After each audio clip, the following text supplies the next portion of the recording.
Welcome to fricking editor. और आज की इस वीडियो में हम जानेंगे कि हम कैसे बना सकते हैं ये counting effect in after effect in simple steps.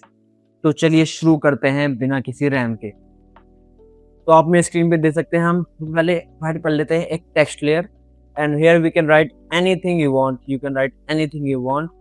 और इसको सिंपली हम सेंटर में अलाइन कर देते हैं और इस पे हमको सिंपली एक इफेक्ट लगाना है नेम्ड एज स्लाइडर कंट्रोल। और हम टेक्स्ट की प्रॉपर्टी में जाएंगे और वहां पे जो हमारा मेन सोर्स टेक्स्ट होता है इसको हम लिंक कर देंगे with our property pick whip to our slider control.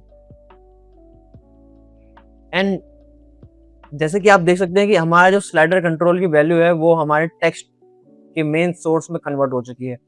अगर मैं यहाँ पे इसकी वैल्यू बढ़ा के आपको दिखाऊं तो देखो इसकी वैल्यू भी इसके अकॉर्डिंगली बढ़ रही है। तो सिंपली मैं आपको इसका एनिमेशन करके दिखाता हूं। मैंने 2 फ्रेम के डिस्टेंस पे अराउंड 100 की वैल्यू डाल के एनिमेशन करा, लेकिन इसमें एक इश्यू आता है। जैसे कि मैं आपको दिखाऊं उसके इन बिटवीन फ्रेम दिखाऊं, ये देखिए इसकी जो डेसिमल्स की वैल्यू है ये काफी ज्यादा बढ़ के आती है, जो कि काफी गलत देखने में लगता है, सही नहीं है, हमारे एनिमेशन के हिसाब से सही नहीं है। तो इसको ठीक करने के लिए हमारे पास सिंपल एक तरीका है। हम जाएंगे सोर्स टेक्स्ट को, हमारे जो टेक्स्ट लेयर है उसके सोर्स टेक्स्ट में जाके इसके एक्सप्रेशन में जब हमने इसको लिंक किया, सोर्स टेक्स्ट को हमने लिंक किया स्लाइडर कंट्रोल से, तो हमारा टेक्स्ट लेयर में एक एक्सप्रेशन क्रिएट हो गई है विद द लिंकिंग प्रोसेस।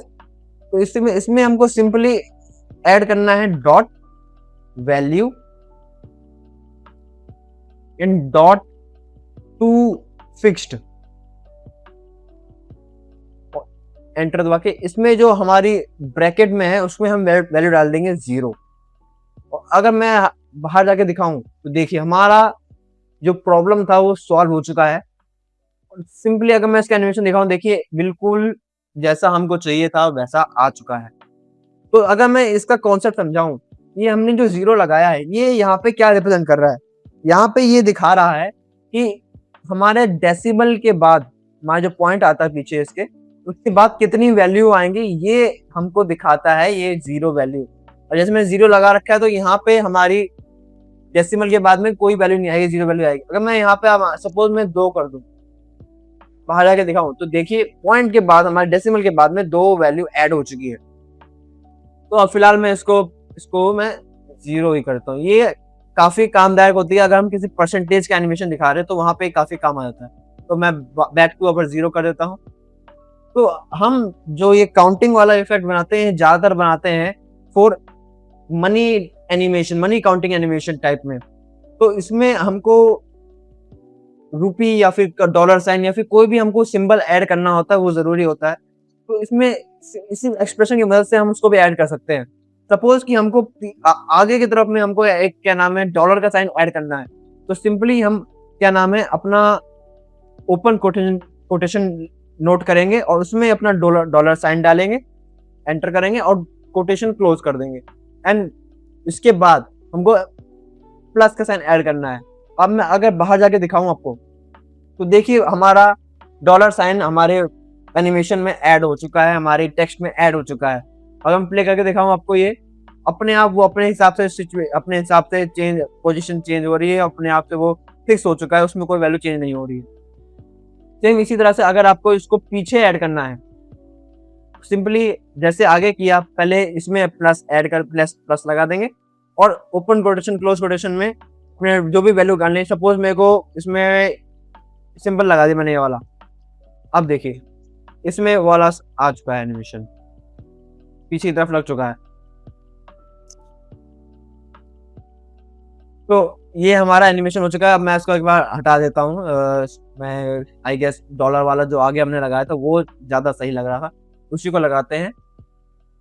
अगर आपको रुपी का साइन लगाना तो आप रुपी का सिंबल कॉपी पेस्ट कर सकते हैं, अगर आप कीबोर्ड में ऑलरेडी है तो और बढ़िया है। तो डॉलर साइन हमारा ऐड हो चुका है। अगर मैं इसका एनिमेशन दिखाऊं तो ये काफी मेरे को फ्लैट लग रहा है देखने में, ये सिंपली पूरा एक ही स्पीड में चल रहा है। तो ऐसा इसको हम और स्मूथ करने के लिए, क्योंकि हमारा जो एनिमेशन होता है वो लास्ट में आके थोड़ा स्लो होना चाहिए, तो लास्ट वाली की फ्रेम को पकड़ेंगे और उसके की फ्रेम असिस्टेंट में जाके हम शो कर देंगे इजी इज इन। और अगर मैं आपको ग्राफ में जाके दिखाऊं तो ये इस तरह से हो गया है। तो हमको क्या करना है, हम लास्ट वाली की फ्रेम को पकड़ेंगे और इसका ग्राफ इस तरह से चेंज कर देंगे, इसको आगे बढ़ा देंगे।